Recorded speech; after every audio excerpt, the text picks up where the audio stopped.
এইটা আমাদের বাসা, ডিমের আড়ত না। আপনি যদি ডিম নিতে চান বাবার আড়তে গিয়ে সেখান থেকে ডিম নেবেন, তার সঙ্গে যোগাযোগ করবেন। ও তাই তো, আসলে আমার ভুল হয়ে গেছে। আচ্ছা, আপনার নাম্বারটা দিয়ে যাবে? আমার নাম্বার কেন? না মানে ডিম কিনতে যাওয়ার আগে আপনার কাছে ফোন দিয়ে ডিমের দামটা জেনে নিতাম। আমি ডিমের দাম কিভাবে জানবো? আপনি বাবার নাম্বার নেন। ওনার নাম্বার তো নিয়ে যায়, মানে উনি মুরব্বী মানুষ, রাত বিরাতে ওনাকে ফোন দিয়ে ডিমের দাম জিজ্ঞেস করলে কেমন দেখা যায় না?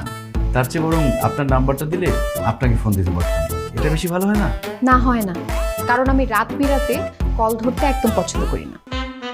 ও আচ্ছা, নাম্বার নেন। আঙ্কেলের? না, আমার নাম্বার। আপনি যে আমার নাম্বার নিতে আসছেন সেটা সরাসরি বললেই হয়। কিভাবে বুঝলেন? এটা বুঝতে অনেক বুদ্ধি থাকা লাগে না, কমন সেন্স থাকলেই হয়। তুলুন, 0193125। থ্যাঙ্কস, আসি।